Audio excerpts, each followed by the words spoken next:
দেশে নতুন করে কোনো শীর্ষ সন্ত্রাসী তৈরি হচ্ছে না বলে জানালেন ভারপ্রাপ্ত পুলিশ কমিশনার মোহাম্মদ সরওয়ার। তিনি বলেন, আগে যারা ছিল তাদের নাম ভাঙিয়ে সন্ত্রাসী কার্যক্রম চালাচ্ছে কিছু দুষ্কৃতিকারী। এদিকে র্যাবের লিগ্যাল অ্যান্ড মিডিয়া উইংয়ের পরিচালক উইং কমান্ডার এমজেড ইত্তেখাব জানান, টিটন হত্যার ঘটনায় ছায়া তদন্ত করছে র্যাব। আরও জানাচ্ছেন বিপুল দেবরায়।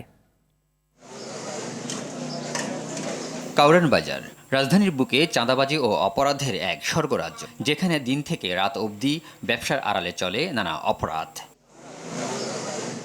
সে অপরাধ দমনে ঢাকা মেট্রোপলিটন পুলিশের পক্ষ থেকে স্থাপন করা হয়েছে এক পুলিশ ক্যাম্প। সেটি উদ্বোধন করে ভারপ্রাপ্ত পুলিশ কমিশনার জানান, নতুন করে কোনো শীর্ষ সন্ত্রাসী তৈরি হচ্ছে না দেশে।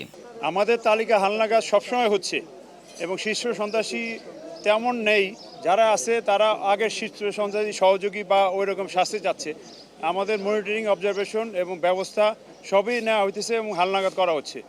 অতএব এটা নিয়ে অরিড হওয়ার কিছু নেই। আমরা যেভাবে হোক যারা আছে তাদের নাম ভাঙিয়ে চলতেছে অথবা তারা মাথাচাড়া দিয়ে ওঠার চেষ্টা করতেছে, তার আগেই আমরা তাদেরকে দমন করব। পুলিশ কাজ করছে বলে অপরাধ কম সংগঠিত হচ্ছে বলেও দাবি করেন পুলিশের এই কমিশনার। গোয়েন্দা সংস্থাও কাজ করতেছে। এর বাইরেও আমাদের পুলিশ লাইন্স থেকে ফোর্স নিয়ে আমাদের সিনিয়র পর্যায়ে ডিসি পর্যায়ে প্রায় অভিযান চালানো হচ্ছে এবং এই অভিযান অব্যাহত থাকবে। এদিকে কারণ বাজারে র্যাবের মিডিয়া সেন্টারে লিগ্যাল অ্যান্ড মিডিয়া উইংয়ের পরিচালক শীর্ষ সন্ত্রাসী টিটন হত্যার আসামিদের গ্রেপ্তারে অভিযান অব্যাহত রয়েছে জানিয়ে বলেন, জামিনে মুক্ত সন্ত্রাসীদের নজরদারিতে রাখা হয়েছে।